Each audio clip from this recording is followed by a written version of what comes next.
So, welcome to my session here at the YouLearn Day. I will talk about the future of marketing, but therefore we are in the digital marketing stream. Of course, I will talk about the future of digital marketing. First of all, I want to give you an overview who I am. So, I'm the head of digital marketing for T-Systems, and I always try to convince my audience or enlight the fire in my audience for digital marketing when I'm speaking on such events like this. I started 20 years ago with my career, and I ordered my first book in 1999, Amazon.com, and this was really the beginning of my passion for digital marketing and e-commerce. And hopefully you will recognize it in this presentation as well.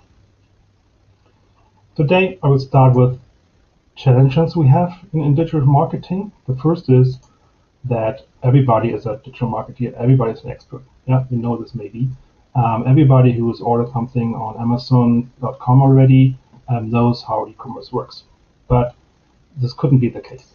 Because if you take a look at the marketing technology landscape, there are I think it's over 9,000 different companies who are dealing with digital marketing in the market currently. So every month there's a new enterprise, a new startup who will present you a new technology. So you can't be really an expert. The next challenge is the budget. Everybody's thinking that digital marketing is cheap, but if it comes to targeting, it will be really expensive. So digital marketing is not a cheap channel, it's an expensive channel as well as other channels. And even if we shifting now with the coronavirus, with the corona pandemic, a lot of budget to the digital channel, it's even more complicated because now we have to deal with all the information, all the content that's out there, and our digital marketing efforts must get through this clutter of information. And how we can get through this clutter is with epic digital marketing. What does it mean? Imagine you have children and your daughter will come home after school and you will ask your daughter, how was school today? And she will say, yeah, it was okay, Dad. So that's a little bit like our marketing nowadays is, right? But imagine your daughter will say, the day in school was epic, Dad. Then you will listen. And this is like your digital marketing, like our digital marketing must be. It must be epic to get through the clutter of information. But be aware, even if you have really epic digital marketing and if you're really doing good digital marketing, there are ad blockers out there. So here's a graph. You can see worldwide we have around 50% of ad blockers. So 50% of the people will not see your advertisement anyway. So be aware of this. A challenge also for digital marketing are ad blockers. The next challenge is, and the holy grail, marketing automation. So marketing automation should solve every problem. You don't need people anymore, and this is in general a misunderstanding for digital marketing that everything is automated and you don't need people. But when it comes to marketing automation, you need really good digital marketeers to set up customer journeys, because a bad customer journey will not help you. The digital marketeer must be able to understand the different digital touch points for the customer in the customer journey. Because if it's not really good thought about how the possibilities how work, you will have also marketing automation fails, like this one here, for example. At the end of every, I think it was Seattle Times, at the end of every Seattle Times article, there's a possibility to register to subscribe for the newsletter. And with the marketing automation, the tool take a look at the content of the article, and then the marketing automation will provide a button related to the content. So for here example, the button was, instead of yes, I want to have more information about the coronavirus, yes, I want coronavirus. Of course, this is an absolutely marketing automation fail. The next challenge we have in digital marketing is search engine marketing. So it's paid and also organic search. Nowadays, we must provide for the search engines an answer for questions, because with all the upcoming assistants like Amazon Alexa or even our Hello Magenta, the customer will only ask one thing and there's only one answer for the customer. So our efforts, our digital marketing efforts, must provide this answer And this is called the position 0 or rank 0 on Google, to answer questions the user have. And I already mentioned the website. Always start with your website and think about why. So why should a customer or user come to my website, come to our website? It's really important. My example I have always here is for a fill machine. So nobody is looking for a fill machine. Everybody wants to have a hole in the wall. So we must think about the value proposition we give and provide this value proposition on our website as well. And one of my favorite approaches is the growth hacking approach. That means that you do small baby steps to get to your results. So you take a look at your data, you do small experiments, for example, changing the color of the button, maybe switching some pictures around, and then you test and learn. You do this every time. And for example, I know from the hospitality or from the travel industry, Expedia is doing this a lot. So they are testing 1,000 tests or 1,000 experiments every day.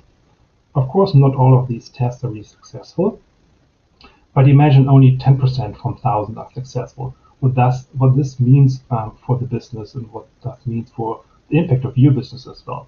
So test and learn is really a call I have for everybody who is doing digital marketing. And now, let's talk about the future. So what's coming next in digital marketing? The first thing is, and I already mentioned it, digital marketing on voice assistants. So we see a really high increase of Amazon Alexa in a lot of living rooms, a lot of houses over the world, and also the Google Assistant is really on an increasing path. And although with our own product, Hello Magento, we are in this business.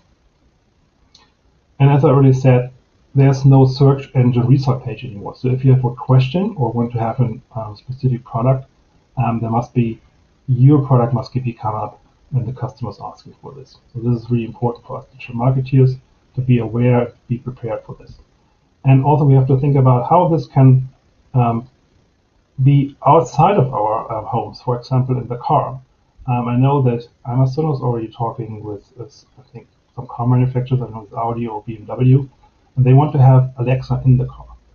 So you can listen to your music in the car. This is a really common thing you can do.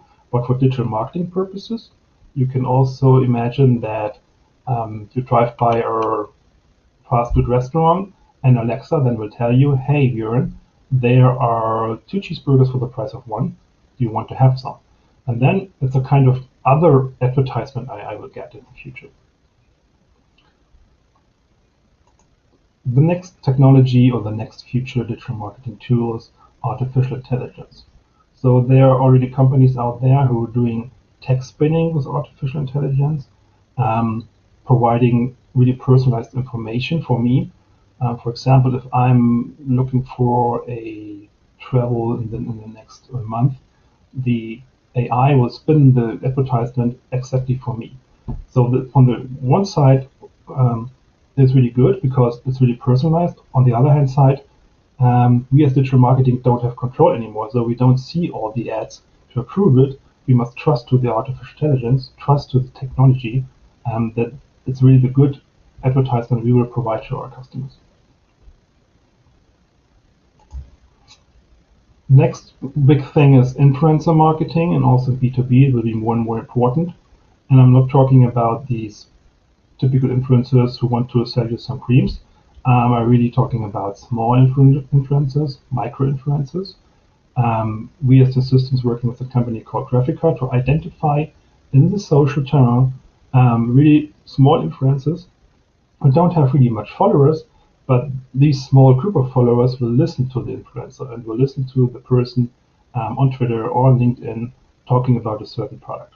And we as the systems, we want to get in contact with these influencers, invite them for events, and hopefully speak positive about us as well.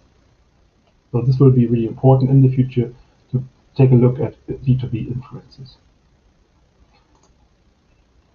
The next one is, if we're starting to travel more in the future, is targeted out-of-home media. So for example, if you used your mobile device and you looked at a certain product on Amazon.com, in the future, the out-of-home media, like here, this digital signage, will interact with your mobile device.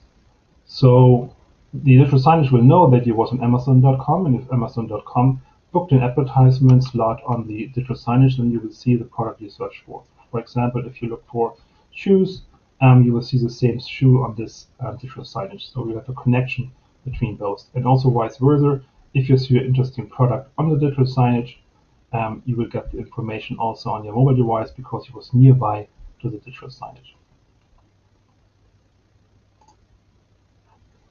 The next one is digital signage combined with face recognition. So imagine you're on a meat counter, like in this example, you are waiting, that's your turn, and the digital signage in the background will identify that you're a man or woman, and then provide you a personalized advertisement. So for example, chicken for women and steak for men. So it's really stereotype, I know, but just to show you how this could work. Of course, there could be more algorithms behind it to make it really personalized, but this will also offer to move away from the internet to a real store, to a retail store. So digital marketing will be also in retail stores in the future. I'm really convinced about this. Another example for digital signage and is a combination with augmented reality. So augmented reality means you take your mobile device, put it in front of the advertisement, and then you will get augmented, so further informations for this advertisement. So it could be also instead of it's insurance company, I think here. Instead of insurance company, it could be a car manufacturer for the new BMW, and then you use your mobile device in front of the advertisement, and then you get further information about the car, and at the end you can book a test drive to go to your local store and do a test drive, or maybe book a car online. I'm not sure if we want to do this in the future, but it could be also a possibility. The next one is also a combination between augmented reality and in-store navigation. So imagine you have your shopping list on your mobile device, and then the mobile device will navigate you through the store to get all your products in your basket, in your shopping cart. And as digital marketer, our task is now to do cross and upselling. So for example, if I have my shopping list bar of chocolate, then maybe a coffee would be really good fit for this. So we have to offer a coffee in the store to go to the coffee shelf and buy really good coffee or a hot chocolate, for example. So our task in the future will be to think about this cross and upselling in retail stores regarding to digital marketing. Another thing that Google launched, I think 6 or 8 months ago, is Google View in 3D ads.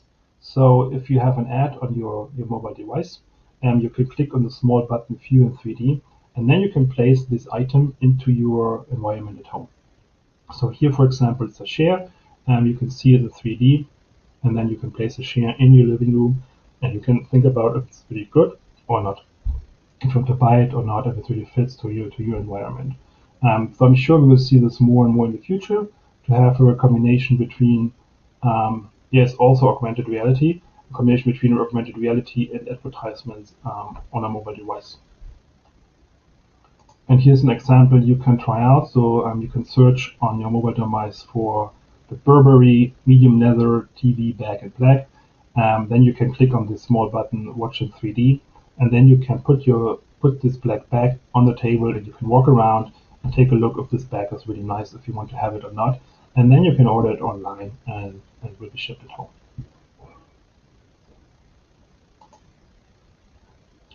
So now we're stepping more and more into the future.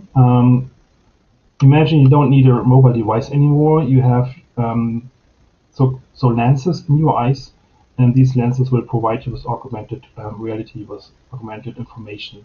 So imagine you're in front of a digital signage, and you get further information about the product in the signage, or you're in a supermarket and you get further information about the product you see in the supermarket, if it fits to if the ingredients are really good for you, and so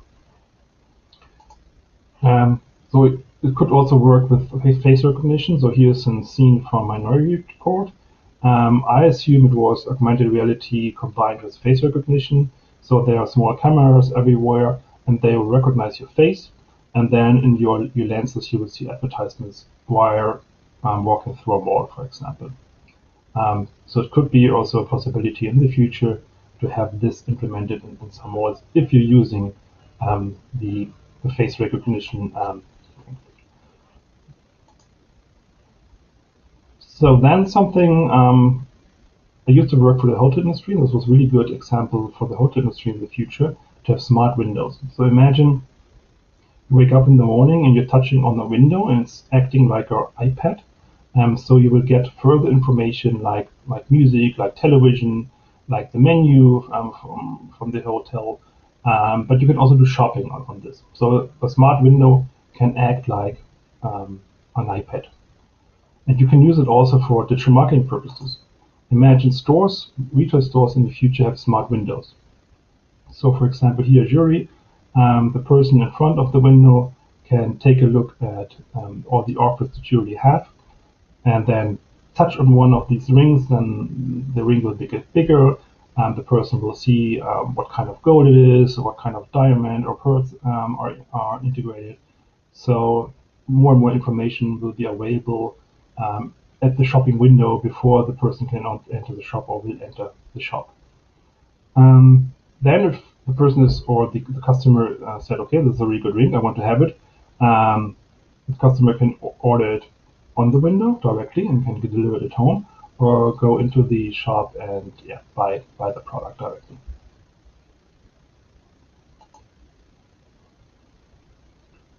Then blockchain.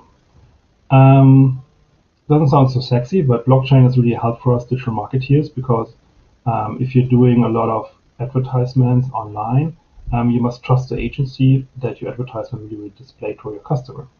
And if you do a lot of display marketing, you often could be sure that it's really displayed and it will really target right.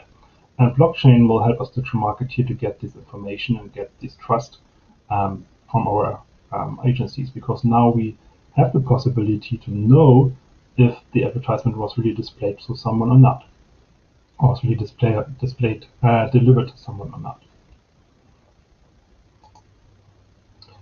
And my last example, and I think the most spooky example, is to have nano robotics for digital marketing. Nano robotics nowadays are already tested for healthcare purposes, so you can swallow a small pill and the nanorobotic will go to your disease and help you to get healthy soon. In this healthcare sector, this is really interesting. But imagine you can have a nanorobotic, and the nanorobotic will go directly to your brain and then have a direct connect to your Wi-Fi. So you have all the information from the internet directly in your head, and you can see it directly on your lenses in your eyes. So it could be a possible future. And then, of course, it could be also possible that we can see advertisements directly in our eyes. I know it's a really spooky thing, and I know there are a lot of ethical questions with this. But I mean, also Elon Musk is currently testing an interface, a brain interface to computer. So why not? So maybe not in the next 5 years, but maybe in the next 10 years. And also for hotels, it could be a good thing that you can book dreams in the future. For example, if you have a nanorobotics in your head, you can book a dream for the night. Also, maybe for Netflix is a good example, or a good business model to book a series on Netflix, and you get this dream overnight in your head. So, yeah, think about it. I know it's a little bit spooky, as I said. So I talked about current issues we have in digital marketing, and also the future thing that will come up in the near and the more away future. But for all of this, you need a technical foundation, and this is really important. And we as Deutsche Telekom InterSystems, we are providing this technical foundation to our customers. So the first is have really good infrastructure. So you need cloud computing for this to be really fast. You need for in-store experience, for example, for a supermarket, you need a really good Wi-Fi. Otherwise, it will not work. It will be a really bad experience for the customers. So as a digital marketeer, really take care of the infrastructure for all the technique that will come up in the next years. And also, we must take care of the security of the technology we are dealing with as digital marketeers. I'm sure you know all in this stream that Deutsche Telekom really get hacked often. I think we have 60 million attacks per day, so we are really take care of cybersecurity. And the same is for all digital marketers out there. They really must take care of cybersecurity, that their systems will not be hacked. And also with this, we must take care of the data from our customers and take care of GDPR. So I showed you there are a lot of examples, but of course there are some GDPR reasons that's not possible in the future maybe. So think about what's okay for data protection, what's allowed, what's not allowed. Not everything that is possible, of course, is allowed.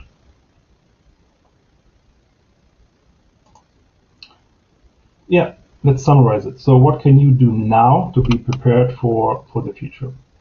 First of all, and this is really important for me, is take a look at your data and start testing to improve your business. And it's not only once, do it every day. Take a look at your data every day to improve your business. The second is take a look at your website and ask yourself, why should a customer visit my website? Do I provide a solution or do I provide only a product I want to sell? Solution must really fit to the problem of the customer, as I said with the thrill machine and the whole. So you must provide a solution for the whole and not a fancy thrill machine. The second is create epic digital marketing stuff instead of standard. I know it's really difficult and you have to test and learn as well a lot to find this epic digital marketing stuff, but it's worth it. The fourth is pilot new technologies. So do small pilots, and this also comes again with the growth hacking approach, with the test and learn. So do small things and take a look if it's work or not, to improve and increase your digital marketing effectivity. And at the end, take care of your technical foundation. It's really important to have a good technical foundation. As I said, if you want to do indoor navigation in the supermarket and the Wi-Fi doesn't work, it's not a good experience, and this is will also halo on the supermarket as well and have a bad effect of the brand. So take care of this. So I was very fast. I'm already at the end. If you have any questions, you can use the chat, or you can reach out by mail, of course, or you can follow me on LinkedIn, Twitter, or Instagram, and also have a YouTube account, a YouTube page for you. So as I said, use the chat or reach out to me. And the last thing is, I really want to recommend Coursera. Deutsche Telekom IT systems we are providing to our employees. These courses free of charge. I already used Coursera before it was implemented into systems. It's a really great platform. I did a lot of courses already, and here are some courses I would provide you or recommend you if you want to increase your skills in digital marketing. Myself, I did the social media management. I was at the Northwestern University in the US. So do it. It's my call for you. Never stop learning. So that's all I have for this day. I wish you a happy and fruitful YouLearn day, and keep in touch.